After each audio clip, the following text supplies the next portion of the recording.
नहमदुहु व नसल्ली व नुसल्लिमु अला रसूलिल करीम। अम्मा बाद, बिस्मिल्लाहिर रहमानिर रहीम। वक़ालू मा फ़ी बुतून हाज़िहिल अनआमी ख़ालिसा लिज़ुकुरिहा व मुहर्रमुन अला अज़वाजिना वइन यकुम मैततन फ़हुम फ़ीहि शुरका फ़सयजज़ीहिम वस्फ़हुम इन्नहु हकीमुन अलीम। क़द ख़सीरल्लज़ीन क़तलू औलादहुम सफ़हम बिग़ैरि इल्मिन व हर्रमू मा रज़क़हुमुल्लाहु इफ्तिराअन अलल्लाह क़द ज़ल्लू व मा कानू मुहतदीन। और वो बोले, जो उन मवेशियों के पेट में है वो नरा हमारे मर्दों का है और हमारी औरतों पर हराम है, और मरा हुआ निकले तो वो सब उसमें शरीक हैं। करीब है अल्लाह उन्हें इनकी बातों का बदला देगा। बेशक वो हिकमत वाला इल्म वाला है।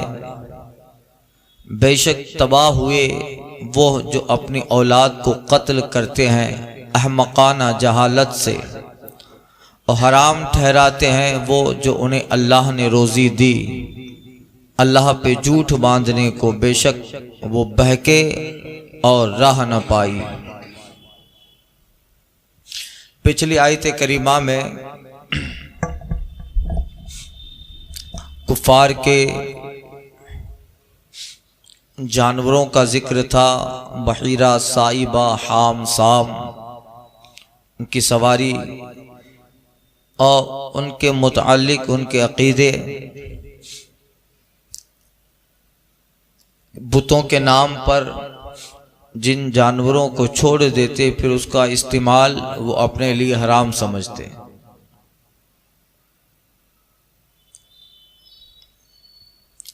अब यहां उनके वहमी अकीदे बयान हो रहे हैं जो उन जानवरों के बच्चों के मुताल्लिक थे।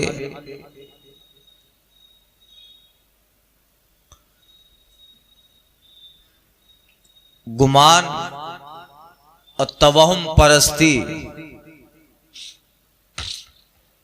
अपने वहम अपने ख्याल पर अकायद बना लेना, गलत अकीदा गढ़ लेना। हजरत इकरमा रज़ी अल्लाह ताला अन्हु फरमाते हैं, ज़माना-ए जाहिलियत में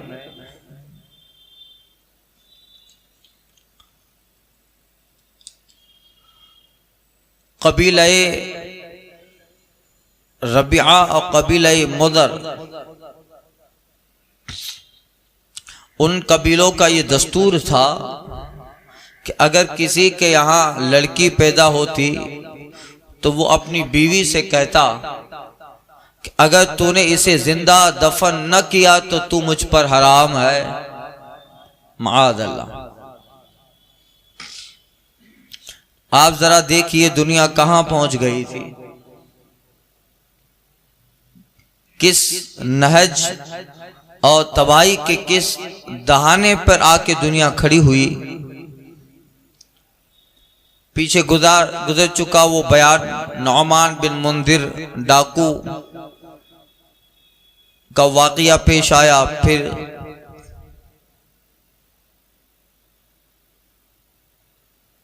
कैस बिन आसिम की लड़की जो उसके कब्जे में आई थी और उसने उस डाकू के पास रहना ही पसंद किया। फिर कैस बिन आसिम ने कसम खाई कि अब जब भी लड़की पैदा होगी जिंदा दफन कर दूंगा। फिर रिवाज पड़ गया, शायद कैस बिन आसिम नाम था उनका। तो अब फिर एक अकीदे पर अकायद बढ़ते जा रहे हैं। कभी भी कोई चीज स्टेबल नहीं रहती है, जमाने में परिवर्तन आता है, इनकलाबात आते हैं और उन चीजों में तब्दीलियां आती जाती हैं। हर आने वाला फिर उसमें कुछ ना कुछ नया उमेरता जाता है।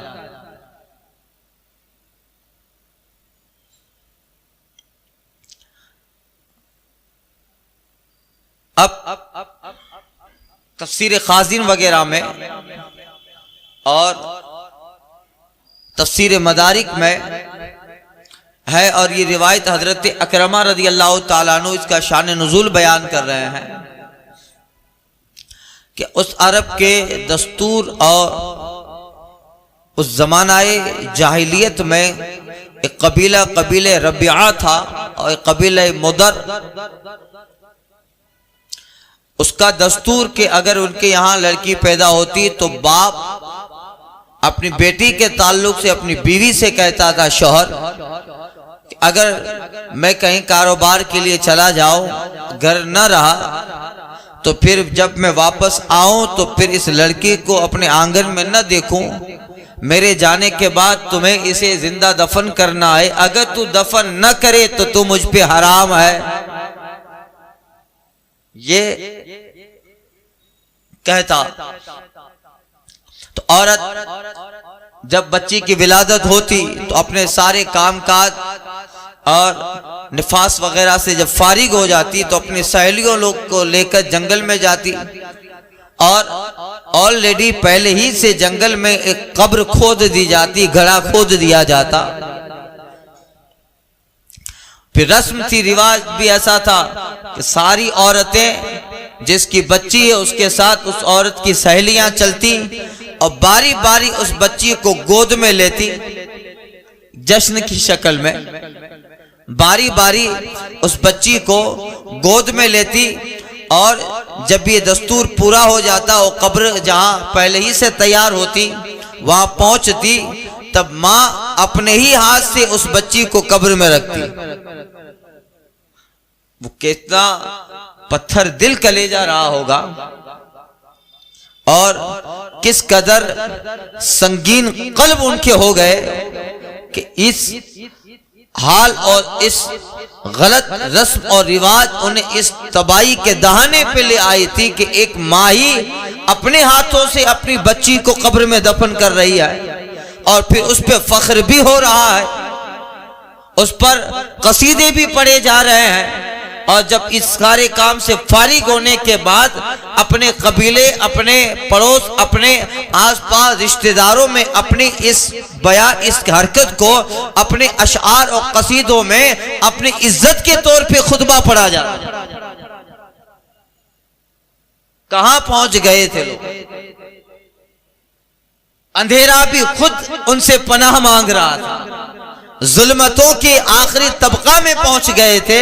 ये दस्तूर, ये मामला जमानाए जहालियत की रस्मों ने और लोगों के ईगो, अहंकार और उनकी सेल्फिश और उनके जो है तकब्बुर और गुरूर ने उन्हें कहां जाके खड़ा कर दिया था कि अब ये इस दलदल से निकलने वाले नहीं थे, न कोई उन्हें निकाल सकता था। ये करम है, वो आफताब रिसालत तो महताब नबूवत जब जलवाबार होते हैं तो नबूवत की किरणों ने उनके पत्थर दिलों को इस तरह मोम बना दिया कि फिर जुल्मतों के तबका में घिरने वाला हिदायत की मंजिलों पे आके खड़ा हो गया। करम मुस्तफा जाने रहमत का था, वरना इन्हें इस रस्म से हम अपने मुआशरे में शादी की दो चार गलत रस्में नहीं निकाल पाते हैं। जमानों से हमारे जैसे छोटे मोटे लोग तकरीरें करते रहे, करते करते बेचारे तकरीर करते करते ही दिल चले जाते हैं, मगर परिवर्तन नहीं आ पाता है, इनकलाब नहीं आ पाता। 70 साल 80 साल तक हर आने वाला मिंबर पे, खुतबा में, मस्जिद में, मजलिसों में, जहां हो उन गलत रस्मों के ताल्लुक से बयान होता है कि ये नहीं है, ये सही नहीं है, ये बेहतर नहीं है। तब जाके कहां कब कुछ परिवर्तन आता है, मगर लोग जिस रस्म और जिस आदत में गिर चुके हैं फिर वहां से निकलना बहुत मुश्किल होता है। ये तो एक समाज, एक कबीले की बात है, यहाँ तो सब उसी में घिरे पड़े। अब उन्हें उससे निकालना यकीनन ये बहुत बड़ा कारनामा होगा कि जो इस बुरी रस्म में गिरे ही नहीं थे बल्कि इसी बुरी रस्म को अकीदा और इबादत बना लिया। अब उन्हें इससे निकालना ये बहुत बड़ा, इनको पहले तो ये समझाना मुश्किल होता था कि जो तुम कर रहे हो इबादत नहीं है। ये कमाल था मुस्तफ़ा जाने रहमत का। एक अरब ने आदमी का बोल बाला कर दिया, एक अरब ने आदमी का बोल बाला कर दिया। खाक के जर्रों को हम दोष सुरैया कर दिया, खुद न थी जो राह पे औरों के हादी बन गए। क्या नजर थी जिसने मुर्दों को मसीहा कर दिया। हुजूर ने अपने अखलाक अपनी नबूवत वाली तालीम रिसालत मआब तबलीग से इतना इनकलाब पैदा किया। ये हुजूर ही का खासा था, वरना जहां दस्तूर पड़ जाता है मर्द संभल जाए फिर औरतें नहीं संभलती है। कभी कहीं ऐसा इत्तेफाक होता है कुछ हमारे सर्कल में दोस्त, तो मुझे कहते हैं शादी है से बापू मुझे नानी के समझाण जो यहाँ के, मुझे दादी के यहाँ जे समझाण जो आई उसको समझाने जाओ तो बोले बापू हवे छेलो पोतरू है लाव डसी गनु। तो लाव समझते हैं, लाव नारी गिनू। तो अब इसमें लाव में ही फिर ढोल ताशे तमाशे, काफी लोग ऐसे होते बेचारे नमाज रोजा पाबंद होते, जवान लड़के हैं, होशियार है, सोहबत अच्छी मिली, मगर फिर शादी का मौका आता है तो घर वाले नहीं मानते। तो फिर 2-4 मरतबा ऐसा इत्तेफाक हुआ था, एक दो बुढ़ियों को समझाने गया, बापू ये तो बस ठीक है पर छेलो पांचो छोकरू वही लाव डिसिकनू पछी हाँ हवा के नो हवा। पहले तो दुआ करती है कि हवे मुझी पोतरी जी शादी थी रे तो पछी बस दुनिया की इजाजत, फिर शादी हो जाती बस हवे पोतरे जे छोकरे के झूलो रमाई दिया। इसी में बहुत टाइम, अब चूंकि पहले से दिमाग बना होता है, पहले से दस्तूर बना होता है, अब उसको सबसे निकाल कर एक नई मेमोरी फिट करना बहुत मुश्किल है। पुराना डाटा साला डिलीट कर देना और फिर एक नया इंस्टॉलेशन डालना बड़ा मुश्किल होता है। फिर रस्म बन जाए, जमानों से शादी की रस्में हमारे यहाँ गलत तरीके पे है कि नहीं, राइज है कि नहीं है। हम लोग बोलते हैं तकरीरों में, हम छोटे मोटे लोग बोलते तो क्या असर पड़ता है जी, बापू जो कम है बापू जो कम करे पांचो कम करे जो। ये दस्तूर एक अगर माशरे में आ जाए तो फिर निकालना मुश्किल होता है, मगर वो दस्तूर जो अकीदा ही बन जाए, इबादत ही बन जाए, फिर उसको निकालना एक हद तक इम्पॉसिबिलिटी आ जाती है उसमें। अब वो निकलने वाला 2-4 घर समझ भी जाएं, 10-15 लोग समझ भी जाए, मगर पूरे मुआशरे से उसको खत्म कर देना, पूरी सोसाइटी से इसको खत्म कर देना, ये तो उसी का काम है जिसको अल्लाह इस काम के लिए चुन लेता है। वो काम उसी का होता है, अल्लाह ताला इस काम के लिए जिसका इंतखाब फरमाता है, मशीयत जिसे चुन लेती है, फिर अल्लाह ताला उसके जबान, उसके हाथ, उसके कलम, उसके किरदार में ताकतें दे देता है कि फिर वो इन सारे बुरी रस्मों के खिलाफ महज आराई करता है, लड़ता है, कहता है, कलम से लिखता है, तकरीरों में बोलता है। फिर एक दिन आता है कि उनकी तकरीरें, उनके कलम, उसकी तहरीरें रंग लाती हैं और मुआशरे से बुराइयों का खात्मा हो जाता है। हमें इसके लिए आगे बढ़ना पड़ता है। सब लोग आप मौलाना लोगों पे डाल देते हो कि बापू करना, इसके लिए यूनाइटी चाहिए, इत्तेहाद चाहिए, सब लोग बैठ के, बड़े बड़े लोग बैठ के मसला हल करें और बुराइयों पे जो है चर्चा विचारना होगी हमारे माशरे में। दूसरा कहता है उसकी बात नहीं, आप जिस कौम के बड़े हो आप अपनी कौम को संभाल के चलो। हर कौम का बड़ा अपनी कौम का अच्छा सोचेगा तो सारी कौमें अच्छे रास्ते पे आ जाएगी। मेरी कौम में क्या गलत है, मैं उस कौम का बड़ा बनाया गया हूँ। अब उस कौम के अच्छे अच्छे सरमायादारों को, अच्छे अच्छे इन्फ्लुएंसमैन, असर रसूख वाले आदमियों को बुलाओ और कानून लगाया जाए। जब हम मुसलमान हैं, हमें फजूल खर्ची जो है हमारे पैगंबर, हमारे कुरान अल्लाह ने मना फरमाई है, तो अब हमारा कानून है, अब शादी ब्याह में हमारे यहाँ ढोल ताशे तमाशे नहीं होंगे, अब शादी ब्याह में हमारे यहाँ गलत रस्में ना होगी। आज से ये कानून बनाया जाता है, आज बना दो, हो सकता है कि 1 महीने के बाद उस पे 10% अमल होगा, 20% अमल होगा, मगर आप उस पे बार बार केयर करते जाएंगे, तवज्जो रखते जाएंगे, बार बार करने वालों पे टिप्पणी तंज और एलिगेशन होता रहेगा, तो 1 साल 2 साल नहीं गुजरेंगे हमारे मुआशरे से बुराई का खात्मा हो जाए। मगर उसके लिए कौम भी मिले, आगेवान भी मिले, बड़े भी मिले, छोटे भी मिले, आप करने में सहकार दो और बड़े लोग अपना हुक्म लगाने में सहकार और अपनी तवज्जो में सहकार दें। दोनों तरफ से जब पावर मिलता रहेगा तो फिर यकीनन उजाला आएगा, यकीनन। वरना सिर्फ हम लोग कहते रहे उससे क्या फायदा। आप बार तकरीर सुन लो कि बाबू बहुत मजा आवी हो, पची नसीम मनसिया हबा मंसूरा। फिर इसके लिए बुराई के खात्मे के लिए जरूरी है कि सामूहिकता से काम किया जाए, मिलजुल के काम किया जाए, तो जाके मुआशरे में परिवर्तन आता है, तब जाके इनकलाब आता है। लामा सादी कहते हैं क्यों नहीं आएगा इनकलाब, तुम काम करो, तुम बोलते रहो, तुम कोशिश करते रहो। हमारी आदत क्या है, हम अगर कोई चीज का बेड़ा उठा लेते हैं और एक आदमी हमारे खिलाफ हो गया, 5-25 भी रहे, अबे 5 नहीं करना। अरे भाई अच्छा काम करोगे तो फिर शैतान कैसे कैसे लोगों को समझा के बीच में रोड़ा डालने आएगा, तो अब बैठ जाना नहीं। नहीं, जब अच्छा काम करना है तो दिल गुर्दा कलेजा मजबूत रखना पड़ेगा, हर ताकत से टकराना पड़ेगा।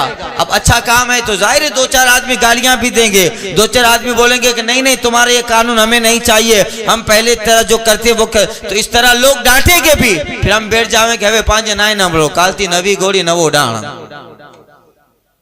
तो फिर उसके लिए दिल गुर्दा कलेजा मजबूत चाहिए। सुनना भी पड़ता है, सरकार ताइफ के मैदान में जाते हैं, ओबाश लड़के रसूल पाक के पांव में पत्थर मारते थे, पांव में पत्थर मारते हैं मुस्तफा जाने रहमत के। कुछ नामदार लोग गले में रस्सियां, हाथों में और न जाने क्या क्या हरकतों के लिए लोगों को नामजद करते। रसूल पाक ताइफ के मैदान में होते और लहू लुहान हो जाते।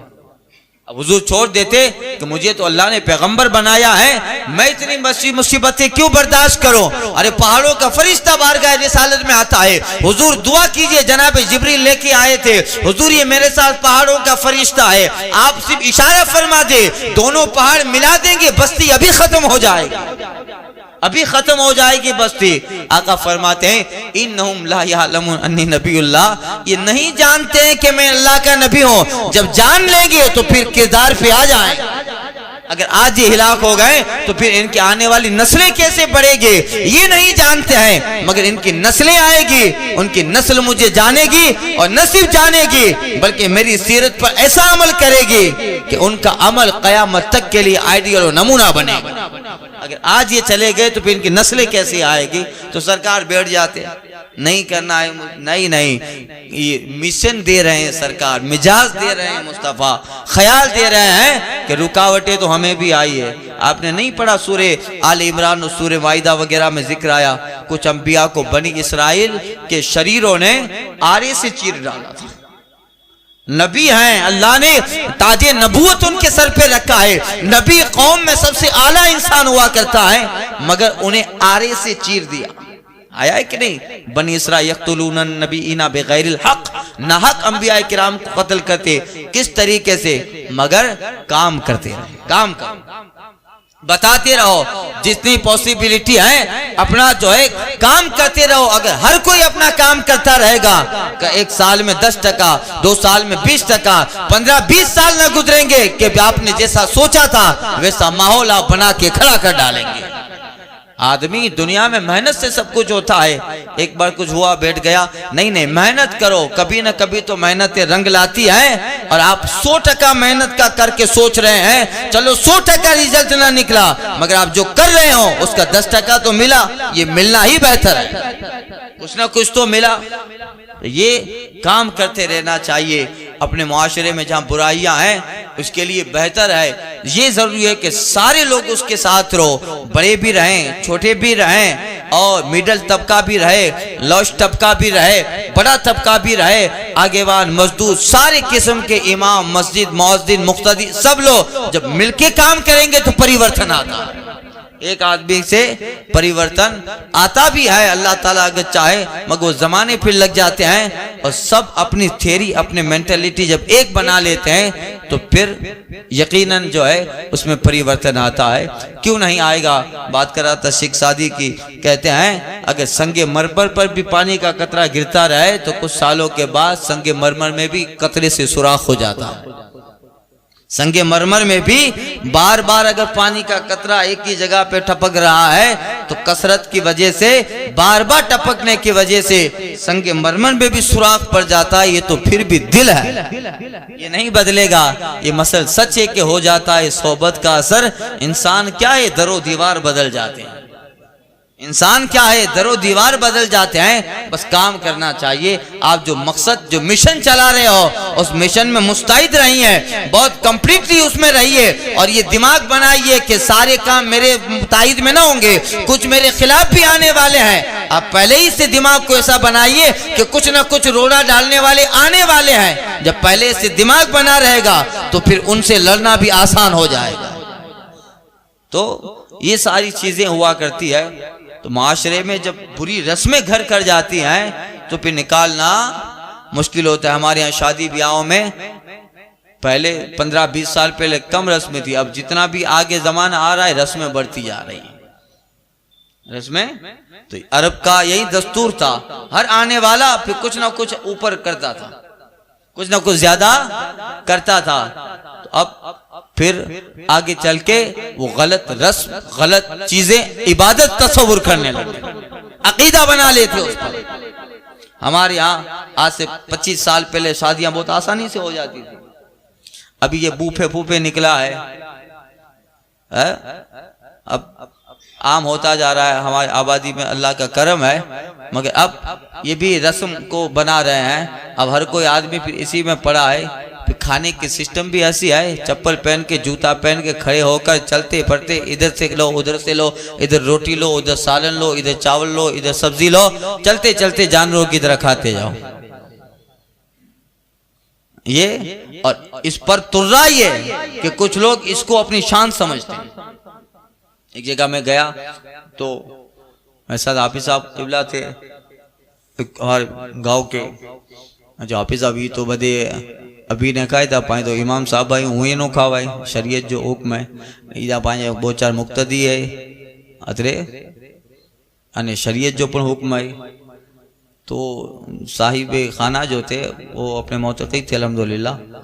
तो दूसरी जगह तो न थी, मगर जहाँ खा रहे थे कोने में मुझे दस्तरखान भी नहीं था। वो अपना बेचारे चादर बिछा दी, हम लोग बैठ के खाने लगे। हम लोग तो जितने खड़े होके खा रहे थे वो सब हमको ताज्जुब से देखने लगे। मैं दिल में सोच रहा हूँ तुम हमें मत देखो, हमें तुम्हें ताज्जुब से देखना चाहिए, हमको तुमको ताज्जुब से देखना चाहिए हमें कि तुम खा रहे हो, मगर वो हमें ताज्जुब से देखने लगे कि हम तो तहजीब वाला तरीका इख्तियार किया है, हम तो फितरत वाला तरीका इख्तियार किया है, देखते तुम ताज्जुब से हो। ऐसा नहीं होना चाहिए, हमें तुमको ताज्जुब से देखना चाहिए। तुम वो तरीका इख्तियार किए वो जो 1400 साल बाद आया है, हम तो वही हैं जो 1400 साल पहले वाले पर। लेकिन फिर ये रस्में बन जाती है तो फिर अगर कोई आदमी सही काम भी करता है तो लोग ताज्जुब से देखते हैं। तो हर आने वाला फिर तो खिलाना ही है, मकसद खिलाना है। दस्तरखान लगाओ, बैठ के खाएं, तहजीब, अखलाक, तमद्दुन और रियलिटी का मुजाहरा हो, उसमें ही इज्जत है, उसी में इज्जत है। बाकी 2-4 आदमियों को खुश करने के लिए जब खिलाना ही है तो फिर उस तरीके से खिलाओ, अल्लाह भी राजी और उस खाने का सवाब भी मिले। चाहे वो शादी का हो। आप शादी का खाना भी अगर खिलाते हो तो उसमें भी सवाब मिलता है। ऐसा नहीं है कि शादी कोई रस्म है तो फिर शादी नहीं, नहीं, शादी में आप जिन्हें दावत देते हो और जो शादी में खाना खाने आते हैं, हर मेहमान के लिए जो हदीस में फजीलतें आई है, शादी में आने वाले मेहमान उसी फजीलत के हकदार है कि जितने मेहमान आए हैं आपके दस्तरखान, चाहे आपके बुलाने से आए हैं, चाहे शादी के मौके पे आए, किसी भी मौके पे मेहमान हैं, तो फिर शादी का खाना भी इबादत हो गया, उसमें भी सवाब है। किसी भी नीयत से मगर आपके दस्तरखान पर एक अल्लाह का बंदा खा रहा है, अल्लाह इसका सवाब आपके नामे आमाल में दर्ज करेगा, ये भी सवाब है। तो फिर हर आने वाला उन चीजों पे बुलंदी करता जाता है, बढ़ाता जाता है। अब पता नहीं आगे सब क्या होने वाला है, क्या क्या नई नई रस्में निकल रही हैं। आंख जो देखती है लब पे आ सकता नहीं, महव है रुतों के दुनिया क्या से क्या हो जाएगी। सादगी ये अल्लाह ताला को पसंद है, और सादगी ना हो ऐसा आप सबको खिलाओ खाना, ऐसी कोई बात नहीं है, ना शरीयत ने कोई रोक लगाई है, मगर तरीका बेहतर इख्तियार किया जाए। खर्च करना है, खर्च करो, अल्लाह ने दिया है, मगर तरीका वो इख्तियार करो कि आपका खर्च भी इबादत बन जाए और सही मसरफ पे खर्च हो, सही जगह पे खर्च हो, तो काम आपका काज भी हमारा बेहतर हो जाए और सवाब का सवाब भी नामे आमाल में दर्ज हो। खैर, तो अब हर आने वाला फिर आकर उस पे बुलंदी करता, उस पे बढ़ाता। हजरत इकरमा कहते हैं कि इस तरह का दस्तूर था कि कबीले रबिया के मर्द अपनी बीवी से कहते, अगर वो सफर में जाते, कहीं चले जाते, अगर मर्द होता तो वो खुद ही दफन कर देता अपनी बेटी को, अगर वो ना होता तो ये कहता कि अगर दफन न किया तो फिर तू मुझ पे हराम है। ये तो फिर वो औरत अपने सारे काम काज से फारिग होकर एक जुलूस की शक्ल में सहेलियों को लेकर घड़े के पास जाती, पहले ही से कब्र खोद दी जाती, और जो है माँ अपने हाथों से अपनी बेटी को कब्र में जिंदा दफन कर देती, इसलिए ताकि कोई उनका दामाद न बन सके। हजरत कतादा रज़ी अल्लाह ताला अन्हु रिवायत करते हैं कि ज़माना जहालियत में एक दस्तूर ये भी था कि बाद गरीब लोग अपने लड़कों को भी जिंदा दफन कर देते, बाद गरीब लोग अपने लड़कों को जिंदा दफन कर देते फाका के डर से, और कि अब ये जब तक कमाने लायक नहीं हो जाता तब तक इसका खिलाना पिलाना सब हमारे जिम्मा होगा, तो लोग अपने लड़कों को भी जिंदा दफन कर देते। मगर बाद जमाना जाहिलियत में कुछ लोग अपनी लड़कियों को इसलिए जिंदा रखते थे कि जब ये बड़ी हो जाएं तो बाजार में से फरोख्त कर देंगे। माअज़ल्लाह, कनीजों का रिवाज था, तो इसे लड़की को फरोख्त कर देंगे, इसलिए लड़कों को दफन करके कुछ लड़कियों को जिंदा रखते। यानी इस हद और यहाँ जाके दुनिया खड़ी हो गई थी। ये तो मुस्तफ़ा जाने रहमत की नबूवत और रिसालत माप तालीम थी कि सब में इनकलाब पैदा कर डाला, इनकलाब पैदा किया। और जो है इस तरीके से कि जो अपनी बच्चियों को जिंदा दफन करने पे फख्र महसूस कर रहा था, आज अरब का वो आदमी अपनी बच्ची का बाप कहलाने पर फख्र महसूस कर रहा है। परिवर्तन लाए मुस्तफ़ा, तब्दीली आई दुनिया में, और मुस्तफ़ा ने अपने किरदार से लोगों को बताया। मैंने पहले 2-3 तफसीर पहले अर्ज किया, सरकार के आंगन में हजरत फातिमा ज़हरा है, हजरत रुक़ैया है, हजरत उम्मे कुलसुम है, हजरत ज़ैनब है, सरकार के साहबजादियाँ, और मुस्तफ़ा अपनी साहबजादियों को देखकर फरमाते हैं अना अबुल बनात, अना अबुल बनात, ऐ सहाबा मुझे खुशी है मेरे रब ने मुझे बेटी का बाप बनाया, मैं बेटी का बाप होने पे खुश हो जाता हूं, खुश हूं। तो ये तालीम दी, और इन बुरे दस्तूर को मुस्तफ़ा जाने रहमत ने इस तरह खत्म किया कि फिर दुनिया में एक बहुत जबरदस्त इनकलाब पैदा कर दिया। मुख्तसर से वक्त में इतना बड़ा इनकलाब, ये आयत करीमा का यही शान नुज़ूल है। सुनिए अब तर्जमा।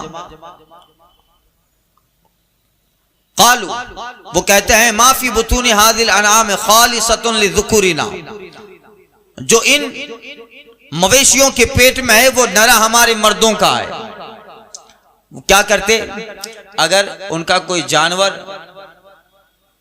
ऊंटनी है, गाय है, इसी तरह कोई जानवर जब हामिला हो, उसके पेट में बच्चा हो, तो वो लोग उन पे हाथ रख के कहते थे कि इसके अंदर जो भी है हमारे मर्दों का है।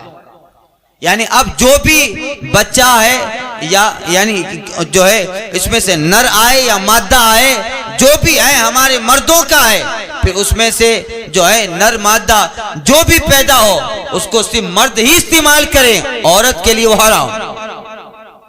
औरत के लिए उस पे हाथ रख के कह देते थे ये हमारे मर्दों का है, ली ज़ुकुरिना, हम मर्दों का है, वह मुहर्रमुन अला अज़वाजिना, और हमारी औरतों पे हराम है।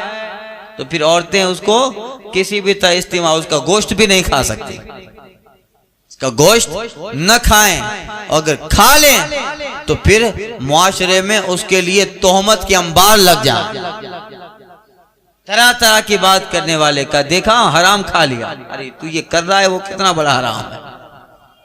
मगर औरत अगर खा ले, का हराम किया हुआ था फिर भी गोश्त खा लिया, तो उस जानवर पे हाथ रख के कहते थे कि इसके पेट में जो भी है, नर हो या मादा हो, ये हम मर्दों का है। अब वो नर या मादा हो उसको पालते, उससे सवारी फायदा हासिल करते, और जब ज़बा करते उसका गोश्त सिर्फ मर्द खाते, औरत के लिए वो हराम होता। वहीं यकुम मैतता, और कभी कभी ऐसा होता कि उन जानवरों के पेट से जब बच्चा निकलता तो मुर्दा होता। क्या होता? मुर्दा होता। अब वो तो इस्तेमाल न करेंगे, तो कहते हैं वहीं यकुम मैततन फहुम फी शुरका, अगर वो जो इसमें है मरा हुआ निकले तो औरतों का भी है और हमारा भी है।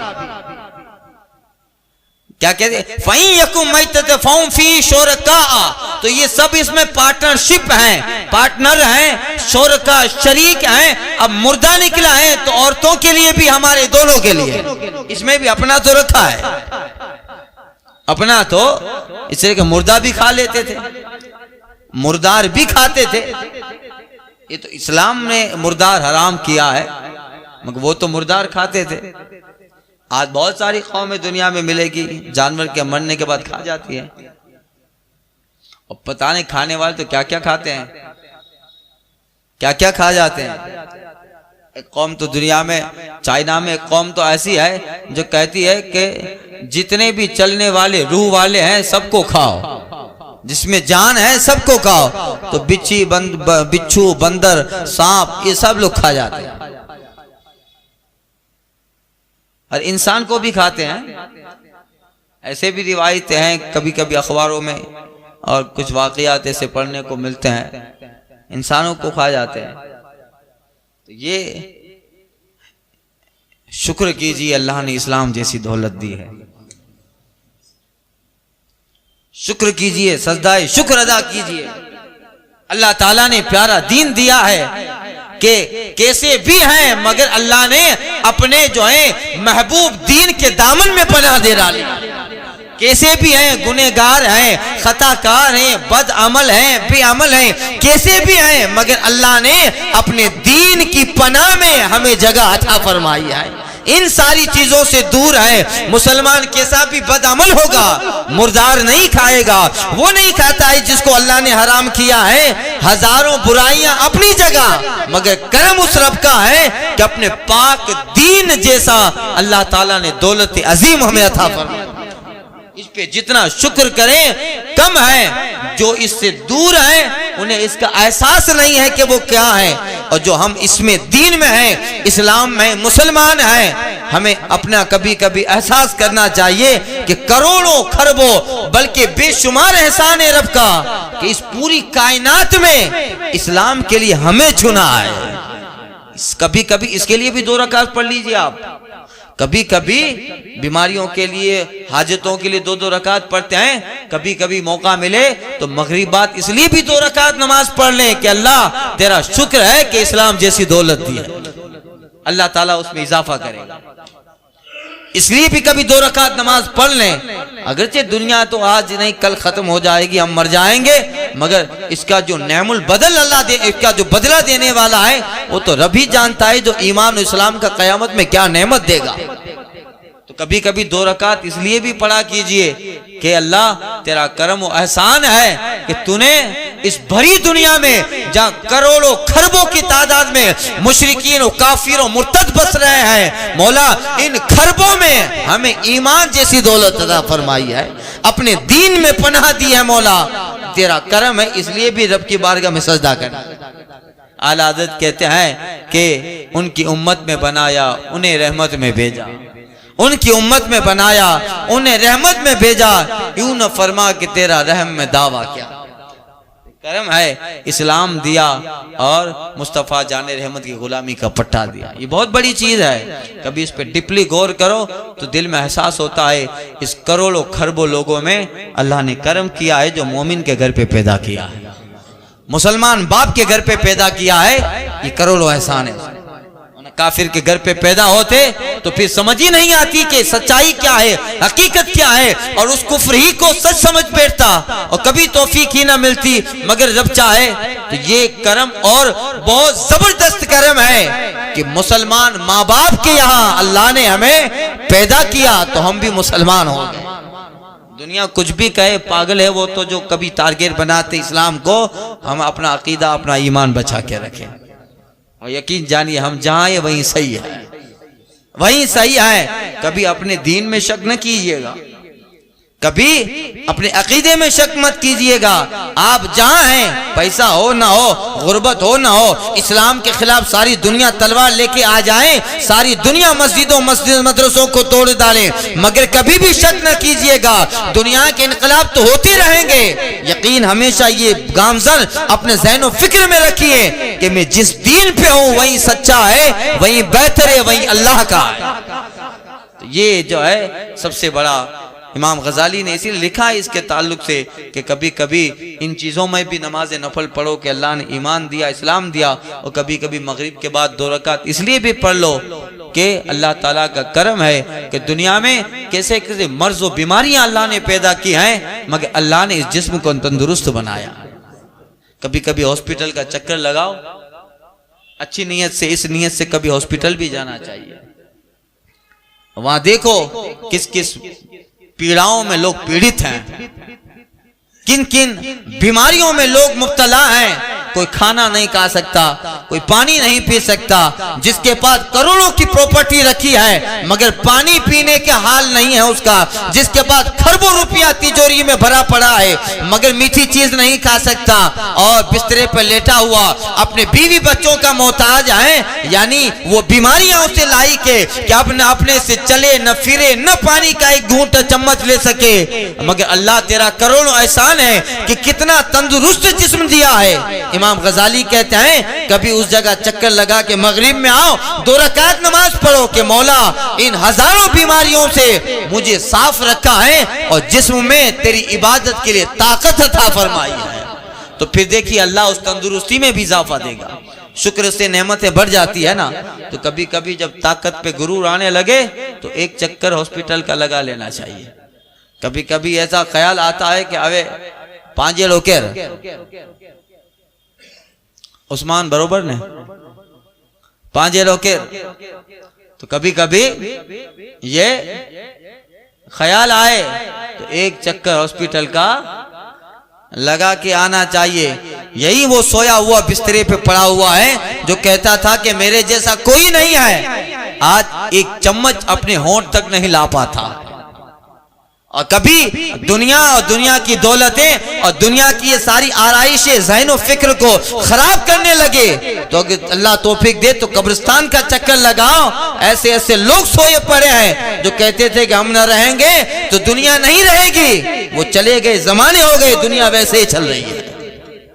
दुनिया वैसे जो कह रहे थे हम हैं तो रौनकें हैं, अब वो चले गए मगर रौनकें वैसे ही बढ़ती चली जा रही। कभी कभी कब्रिस्तान का इसलिए भी चक्कर लगाना चाहिए कि कैसे कैसे लोग भरे पड़े हैं जिनकी तिजोरियों में सोने और चांदी की कमी नहीं थी मगर आज कब्र में उनके नाम का एक कतबा और तख्ता नहीं लगा पड़ा है। आज उनके नाम का एक तख्ता कोई लगाने के लिए तैयार नहीं है। कल तक तन के चलते थे, जो अपनी शान और शौकत पर आज शम्मा तक नहीं जलती उनकी तुरबत पर। ये हाल है तो फिर अल्लाह का एहसान और करम मानिए। अल्लाह ने जिस हाल में रखा है बेहतर रखा। हमेशा कहते रहे न हिजरी अच्छा न विसाल अच्छा, न हिजरी अच्छा न विसाल अच्छा। यार जिस हाल में रखे वो हाल अच्छा। हम जहाँ हैं तो अब कभी अल्लाह तौफीक दे तो मगरिब के बाद 2 रकात इसलिए भी पढ़ेंगे इंशाअल्लाह कि अल्लाह तेरा करम है कि तूने इस्लाम दिया, तेरा करम है मौला कि तूने जो है मुस्तफ़ा जाने रहमत के गुलामी, और तेरा करम है कि तूने जिस्म को तंदुरुस्ती अता फरमाई। अब यही है। और ऐसा नहीं तंदुरुस्ती, मर्ज हो तब भी सजदा शुक्र करें, मर्ज है बीमारी है तब भी शुक्र अदा करें। बुजुर्ग सूफिया फरमाते हैं कि ये शुक्र अदा करे कि मौला तेरा करम है कि छोटी बीमारी दी है, तू चाहता तो इससे बड़ी भी दे सकता था, इसलिए भी फिर देखिएगा वो मर्ज खत्म हो जाएगा। अल्लाह फरमाता है शुक्र से नेमतें बढ़ जाती हैं, अल्लाह ताला जो है उन सारी रुकावटों को दूर फरमा देगा। ये और मोमिन का दिमाग ऐसा ही होना चाहिए।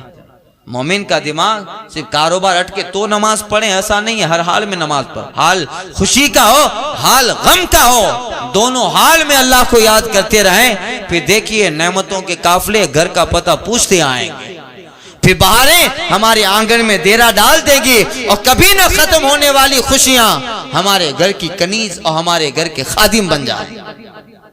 अब अल्लाह ताला करम उसका, और अल्लाह ताला इसी ईमान पे रखे, इसी इस्लाम पे रखे और इसी पे मौत अता फरमाए। आला हज़रत कहते हैं सदका प्यारे की हया का ऐसा हो कि जो सुन्नी मरे, सदका प्यारे का ऐसा हो कि जो सुन्नी मरे। या रसूल अल्लाह सदका प्यारे का ऐसा हो कि जो सुन्नी मरे, यूं न फरमाए तेरा शाहिद के वो फाजिर गया, बल्कि यूं फरमाए कि हाँ मुस्तफ़ा जाने रहमत का सच्चा गुलाम गया। अर्श पे धूमें मची वो मोमिन साले मिला, फर्श से मातम उठा वो तैयब वो ताहिर गया।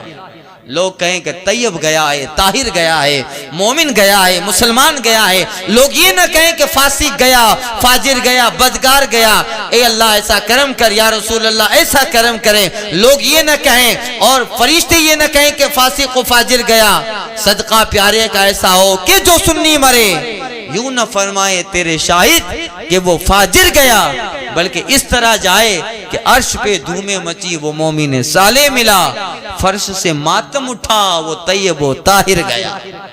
ये होना चाहिए। अल्लाह ताला वही हमारा खात्मा हुस्ने खात्मा अल्लाह हमको अता फरमाए, ईमान पे अल्लाह ताला हमको खात्मा अता फरमाए। वहीं यकुम मैततन फहुम फी शुरका, और वो कहते अगर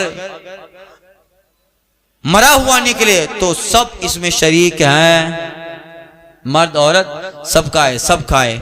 फसयजज़ीहिम वस्फहुम, तो अनकरीब अल्लाह उन्हें उसका बदला देगा, करीब है अल्लाह उन्हें इनकी बातों का बदला देगा। इन्नहु हकीमुन अलीम, बेशक वो हिकमत वाला भी है, इल्म वाला भी है। लोगों के हाल, लोगों के भेद, उनके सारे तवहुम को अल्लाह ताला जानता है। वो हिकमत वाला भी है, इल्म वाला भी है, बदला देगा। इसलिए कि ये तो एक तरीका गलत है इनका, और फिर उसको अल्लाह की तरफ मंसूब करना एक दूसरा गलत तरीका हो गया। अनकरीब अल्लाह ताला इन्हें इनके इस बुरे काम का बदला देगा। इसलिए अल्लाह हिकमत वाला है, अल्लाह इल्म वाला है। इस जगह कहता है अजीजुन हकीम, वो गलबे वाला है। जब वो सजा देना चाहे तो कोई रोक नहीं सकता है, गलबे वाला है।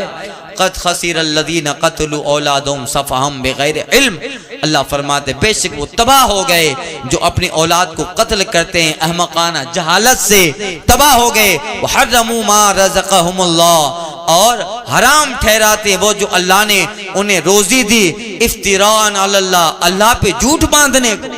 कहते हैं अल्लाह ने कहा, अल्लाह ने इनका हुक्म नहीं दिया। क़द दल्लू वमा कानू मुहतदीन, रब कहता है वो सब गुमराह हो गए, सब बहक गए। वमा कानू मुहतदीन, और इन्होंने राह न पाई, इन्होंने बहकने और ज़लालत के तरीके अख्तियार किए, राह पे ना आए। राह पे वही आएगा जो हमारे महबूब के तरीके पे गामजन होगा और उसी को ज़हन व फिक्र में बसाएगा। बाकी ये जो तरीके उनके हैं वो गुमराही के थे। अब इसी तरह का मजमून आगे वाली आयत करीमा में जारी रहेगा और वहाँ के उनके इन्हीं तरह का जिक्र बहुवल्लज़ी अंशअ जन्नातिन मअरूशातिन व गैर मअरूशात वन नखल व ज़रअ मुख्तलिफुन उकूलुहु व ज़ैतून व रुम्मान मुतशाबिहुन व गैर मुतशाबिह, और वही है जिसने पैदा किए बाग कुछ ज़मीन पर छिए हुए कुछ बेछिए हुए, और खजूर और खेती जिसमें रंग रंग के अल्लाह ताला ने खाने पैदा किए, और जैतून और अनार बनाए, किसी बात में एक दूसरे से मिलते किसी बात में एक दूसरे से मुख्तलिफ। इंशाअल्लाह ताला इसकी तफसीर आइंदा दर्स में